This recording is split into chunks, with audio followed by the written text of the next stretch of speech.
Hello everyone, स्वागत छ तपाईहरुलाई यस युट्युब च्यानलमा। आज हामी क्लास 12 को अर्ग्यानिक कन्भर्जन लिएर आएको छौं र प्राय अर्ग्यानिक केमिस्ट्री र अर्ग्यानिक कन्भर्जन स्टुडेन्टहरुलाई धेरै नै गाह्रो लाग्छ, तर यो गाह्रो हैन, प्र्याक्टिस नगरेर हो। अर्ग्यानिक केमिस्ट्रीमा प्र्याक्टिस मस्ट निडेड हुन्छ। प्र्याक्टिस नगर्दासम्म अर्ग्यानिक केमिस्ट्री केही बुझिदैन। जति प्र्याक्टिस गरियो त्यति नै अर्ग्यानिक केमिस्ट्री सजिलो हुन्छ र अर्ग्यानिक केमिस्ट्री क्लास 12 मा धेरै नै मार्क्सको सोधिन्छ।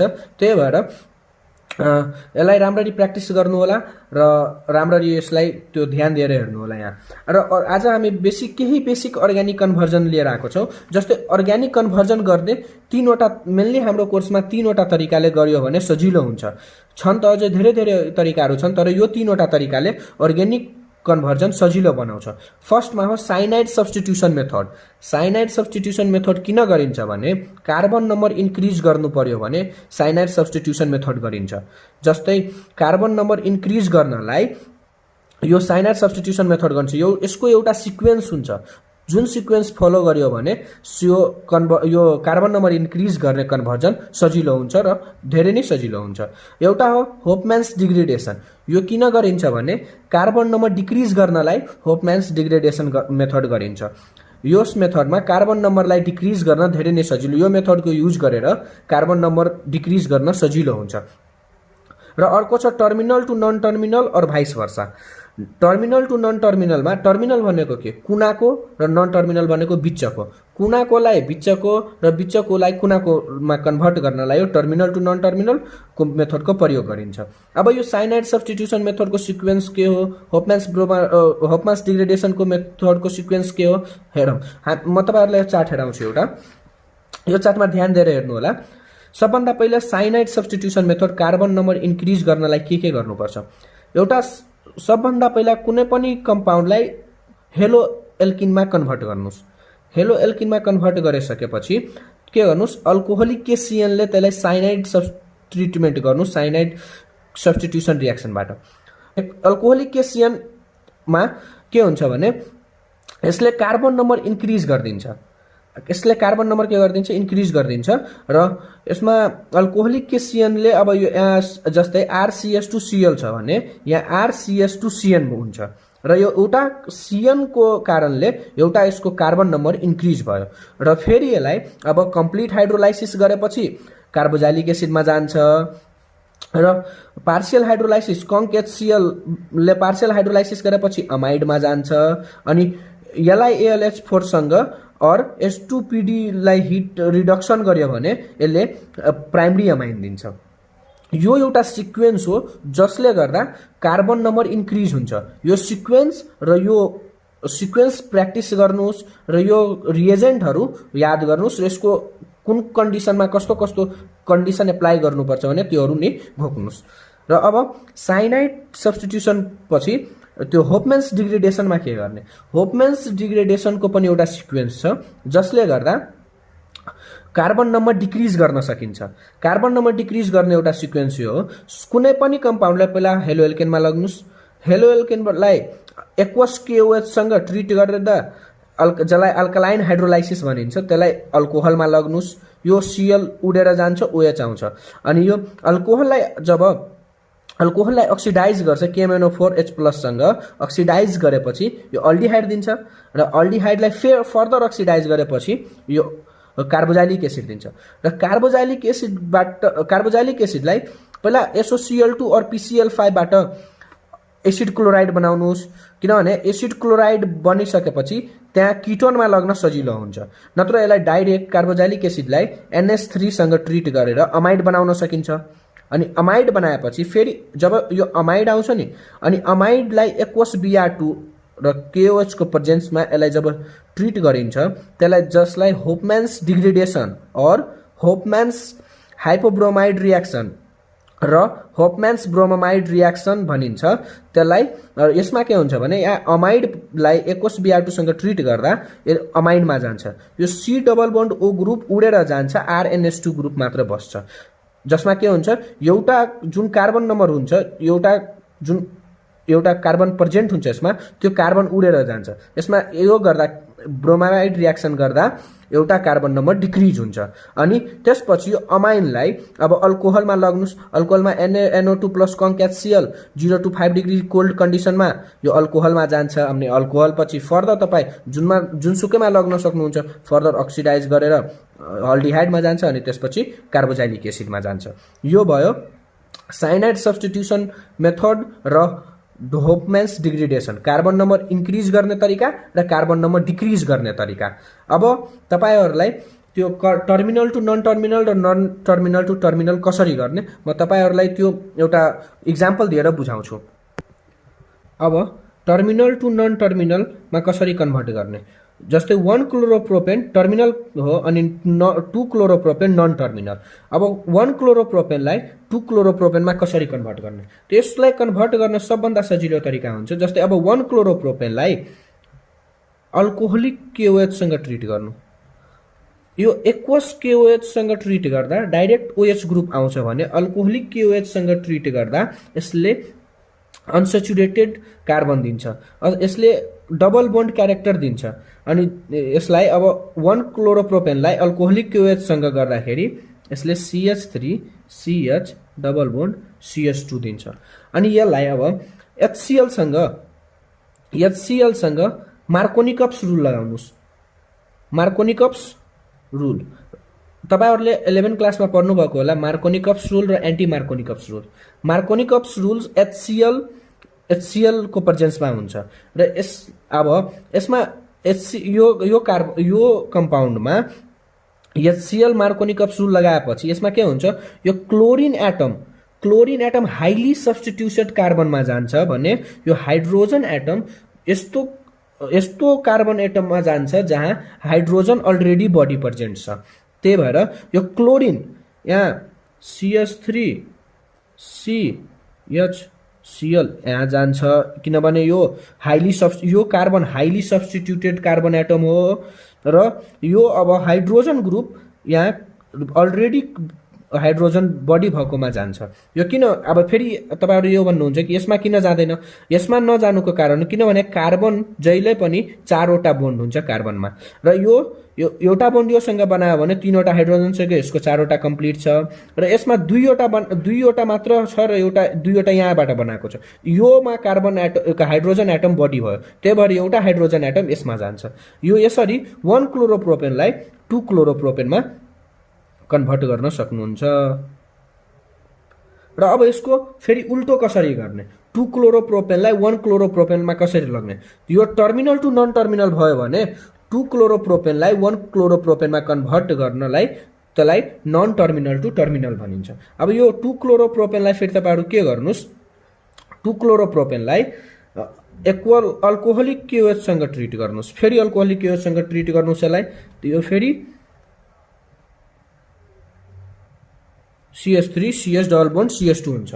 अब यसमा मार्कोनिकप्स रुल लगायो भने फेरि यो 2 क्लोरोप्रोपेन दिन्छ, तर यसमा अब एन्टी मार्कोनिकप्स रुल आउनुपर्छ र एन्टी मार्कोनिकप्स रुल HBr मा हुन्छ, अर्ग्यानिक पेरोक्साइड को प्रेजेन्समा।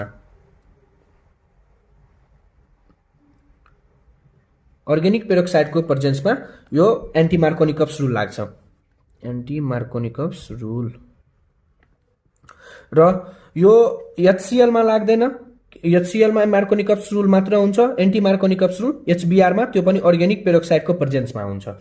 र अब यसलाई HBr गरेपछि एन्टी मार्कोनिकप्स रुल लगाएपछि यो CH3CH2CH2Br यस्तो हुन्छ। अब यसलाई फेरि एक्वस KOH सँग लग्नु, एक्वस KOH सँग लग्दाखेरि यसले दिन्छ CH3CH2CH2OH। अब यसलाई यो OH ग्रुप हटाउनु छ र Cl ग्रुप लाउनु छ। त OH group हटाउनलाई PCl5 SOCl2 PCl3 योहरुले गर्न सकिन्छ।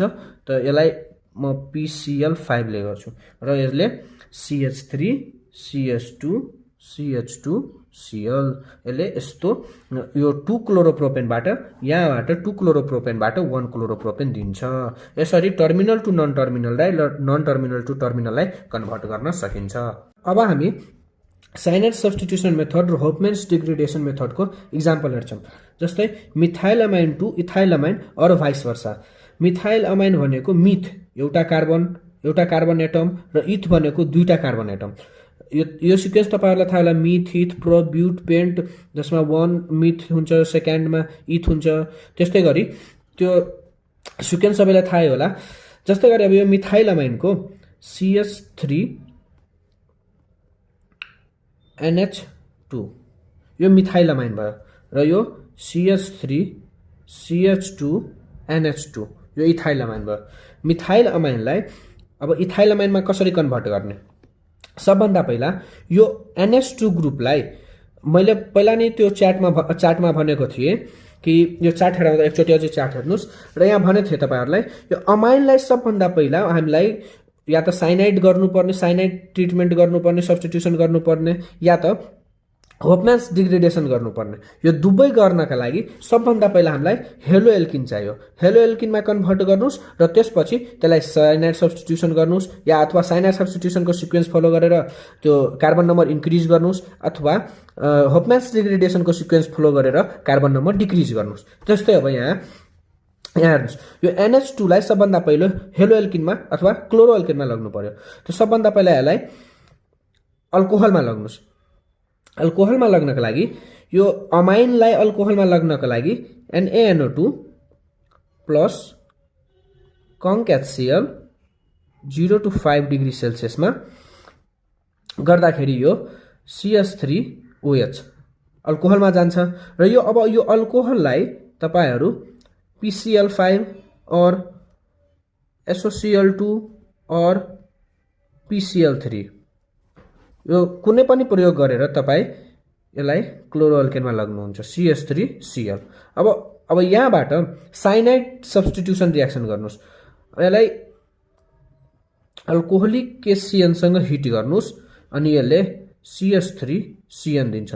जस्तै यहाँ साइनाइडले गर्दा यो कार्बन नम्बर इन्क्रिज भएको छ एकले, त्यही भएर यो क्लोरो अल्किनलाई KCN सँग अल्कोहोलिक KCN सँग हिट गर्दा यसले CH3CN दिन्छ।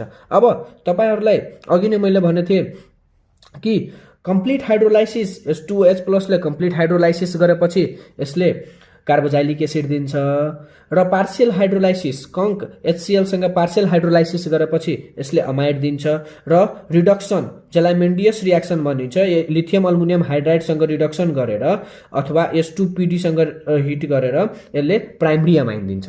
त्यही भएर हामीलाई चाहियो अमाइन नै चाहियो, हामीलाई के अमाइन नै चाहियो। त्यही भएर यसलाई लिथियम अल्मुनियम हाइड्राइड सँग LiAlH4 और H2PD सँग हिट गर्नुस् र यसले CH3CH2NH2 इथाइल अमाइन दिन्छ। यसले एउटा कार्बन नम्बर इन्क्रिज गर्यो। यो साइनाइड सब्स्टिट्युसन मेथडबाट कार्बन नम्बर इन्क्रिज भयो। त्यस्तै गरी अब हामीलाई कार्बन नम्बर डिक्रिज गर्नु छ। अब कार्बन नम्बर डिक्रिज गर्नलाई हामीले होफम्यान्स डिग्रेडेसन मेथड अघि नै भनेको थिएँ, होफम्यान्स डिग्रेडेसन मेथडले कार्बन नम्बर डिक्रिज हुन्छ र साइनाइड सब्स्टिट्युसन मेथडले कार्बन नम्बर इन्क्रिज हुन्छ। त्यस्तै गरी अब यो कार्बन नम्बरलाई यो इथाइल अमाइनलाई मिथाइल अमाइनमा लग्नु पर्ने भने कार्बन नम्बर डिक्रिज गर्नु पर्यो। कार्बन नम्बर डिक्रिज गर्नका लागि हामीले अब होफम्यान्स डिग्रेडेसन मेथडमा जान्छौँ। तर होफम्यान्स डिग्रेडेसन मेथड गर्नका लागि सबभन्दा पहिला या त हेलो एल्केनमा लग्नुस् या त अल्कोहलमा लग्नुस्। यसलाई अमाइनलाई अब अल्कोहलमा त डाइरेक्ट जान सकिन्छ यो, त्यही भएर NaNO2 plus conc HCl 0 to 5 degree कन्डिसनमा यो CH3CH2OH अल्कोहलमा गयो। अब अल्कोहललाई अक्सिडाइज गरिदिनुस्, KMnO4H+ अक्सिडाइज गरिदिनुस्, यसले CH3C++OH इथेनल यसले इथेनल दिन्छ। र यो इथेनललाई फर्दर अक्सिडाइज गर्दा KMnO4H+ फर्दर अक्सिडाइज गर्दा यसले CH3C++OH कार्बोजाइलिक एसिड दिन्छ र यो कार्बोजाइलिक एसिडलाई तपाई SOCl2 और PCl5 सँग ट्रिट गरेर एसिड क्लोराइडमा लग्न सक्नुहुन्छ नत्र एसिड क्लोराइडमा लग्दाखेरि नत्र एसिड क्लोराइडलाई फेरि NH3 सँग गरेर अमाइडमा लग्न सक्नुहुन्छ नत्र यसलाई डाइरेक्ट NH3 सँग हिट गरेर अमाइडमा लग्न सक्नुहुन्छ म डाइरेक्ट NH3 सँग यसलाई हिट गरेर अमाइडमा लग्छु र यो अब CH3 C double bond O NH2 यो अमाइड भयो अब यो अमाइडलाई होफम्यान्स डिग्रेडेसन गर्नुस् एक्वस Br2 सँग KOH को प्रेजेन्समा जब यसलाई ट्रिट गरिन्छ तब यो primary amide C double bond O group यो C double bond O group उडेर जान्छ र CH3 NH2 ग्रुप मात्र बच्छ यसलाई एक्वस Br2 अथवा KOH सँग ट्रिट गर्नुस् यो मेथडलाई होफम्यान्स डिग्रेडेसन मेथड भनिन्छ यसले CH3 NH2 जसलाई मिथाइल अमाइन भनिन्छ यसरी नै साइनाइड सब्स्टिट्युसन मेथडबाट कार्बन नम्बर इन्क्रिज गरिने र होफम्यान्स डिग्रेडेसनमा त कार्बन नम्बर डिक्रिज गर्न सकिन्छ यसैगरी अरु धेरै कन्भर्जनहरु पनि यही मेथडले यही सिक्वेन्स फलो गरेर हामीले गर्न सक्छौं आजलाई यति नै गरौँ हस्त थ्यांक यू